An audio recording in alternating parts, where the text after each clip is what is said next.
Assalamualaikum warahmatullahi wabarakatuh. Hai sahabat beriman, apa kabar? Sahabat beriman yang dirahmati oleh Allah Subhanahu wa Ta'ala, kali ini kami akan membuka zikir ma'rifat.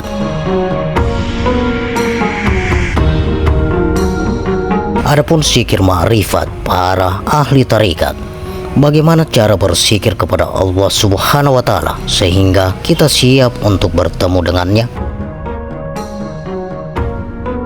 Zikir adalah sebuah aktivitas yang kaya akan aspek esoteris. Ia adalah bagian laku yang harus ada dalam sebuah perjalanan suluk menempuh jalan ruhani untuk mendekatkan diri dengan Tuhan semesta alam. Dalam praktiknya, berzikir harus mengikuti aturan-aturan dan adab tertentu sesuai dengan cara yang dituntutkan oleh para guru spiritual sepanjang masa. Pada kesempatan kali ini, kami akan paparkan adab berzikir dan tata cara zikir dengan harapan agar kita mendapatkan pengetahuan bagaimana berzikir yang khusyuk agar bisa bertemu dengan Allah Subhanahu wa Ta'ala.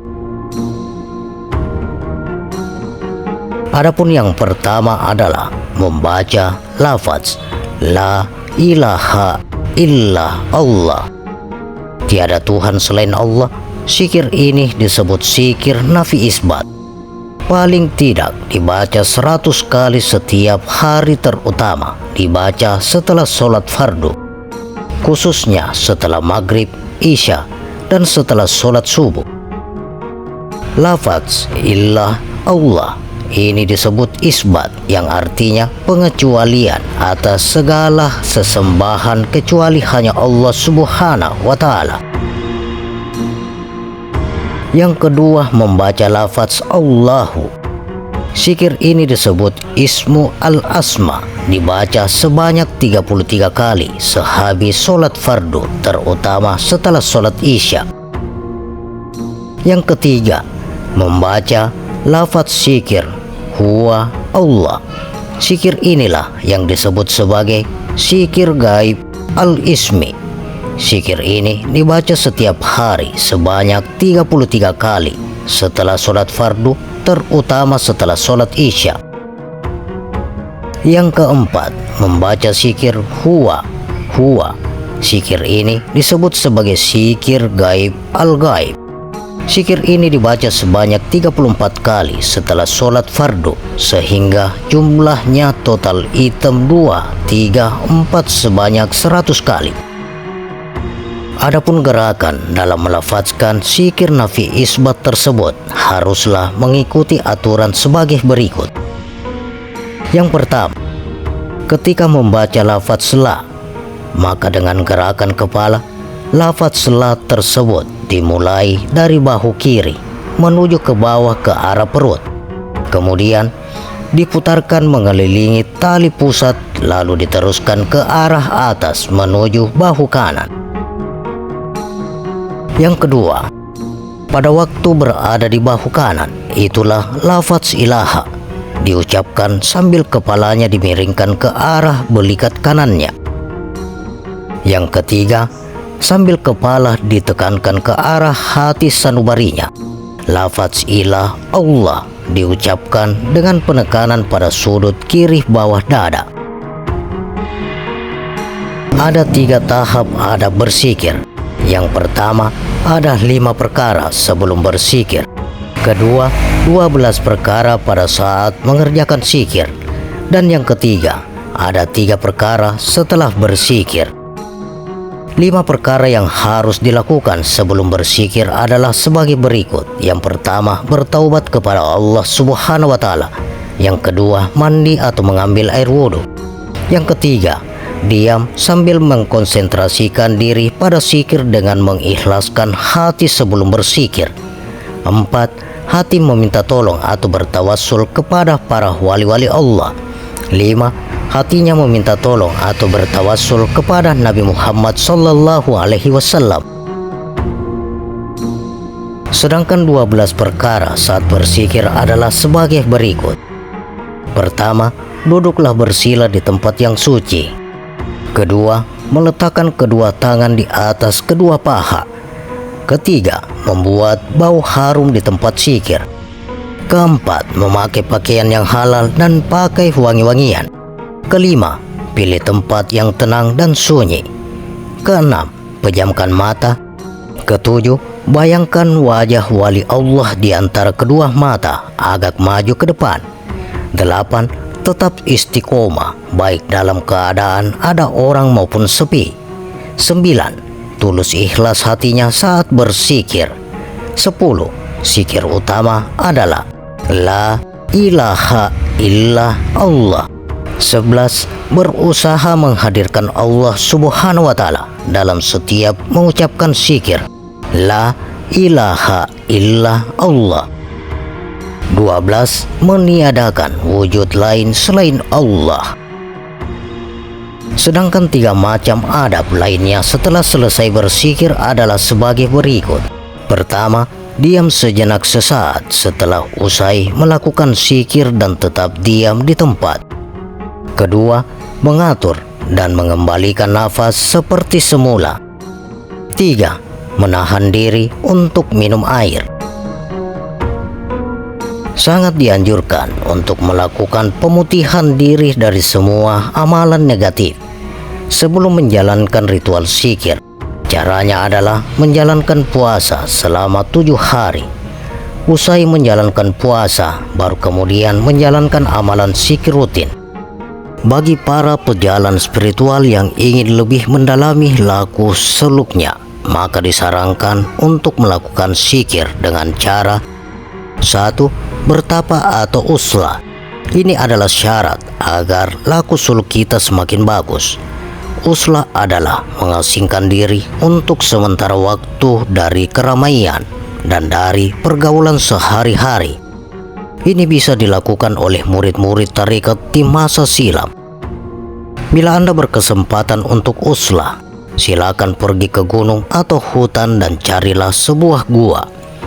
Siapkan bekal makanan dan minuman yang cukup untuk sekian lama Anda inginkan. Pedoman selesainya uslah adalah kemantapan hati setelah bertemu dengan apa yang dicari.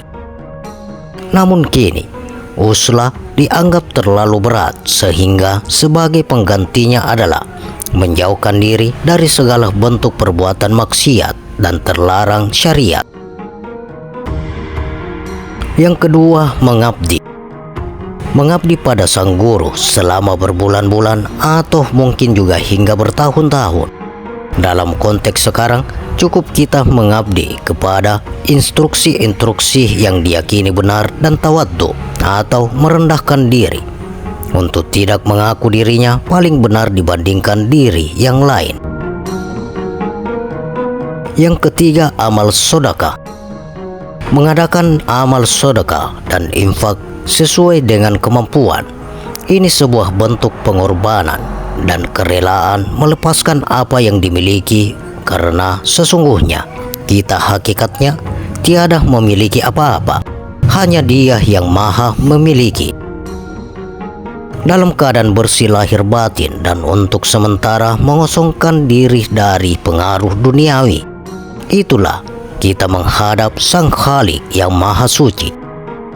Saat bersuluk ini, kita diharapkan untuk selalu menjauhi pikiran kotor dan suci dari batin yang penuh prasangka negatif dan menggantikannya dengan prasangka baik kepada Allah, dan kita yakin bahwa hanya Dialah sebaik-baiknya tempat bergantung.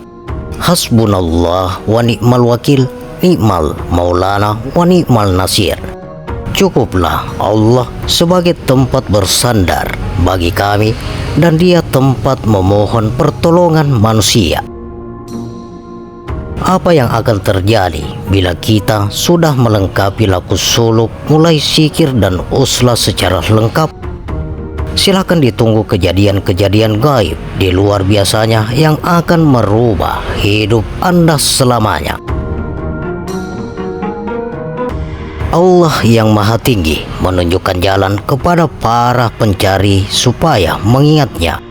Dan hendaklah kamu sebut dia sebagaimana dia pimpin kamu. Surat Al-Baqarah ayat 198.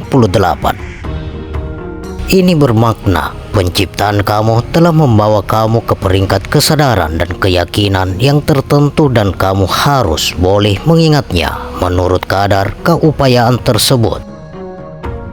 Nabi Shallallahu Alaihi Wasallam bersabda, ucapkan zikir yang paling baik adalah yang aku dan sekalian nabi-nabi bawa, itulah kalimat La ilaha illallah. Terdapat berbagai peringkat zikir dan masing-masing ada cara yang berlainan. Ada yang diucapkan dengan lidah secara kuat dan ada pula yang diucapkan secara senyap dari lubuk hati.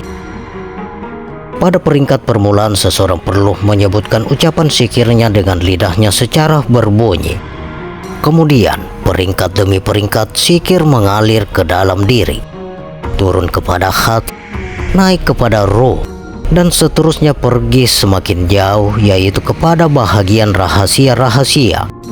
Pergi lagi kepada yang lebih jauh, yaitu berbagian yang tersembunyi, sehinggalah kepada yang paling tersembunyi daripada yang tersembunyi. Sejauh mana zikir masuk ke dalam peringkat yang dicapainya bergantung kepada sejauh mana Allah dengan kemurahannya membimbing seseorang.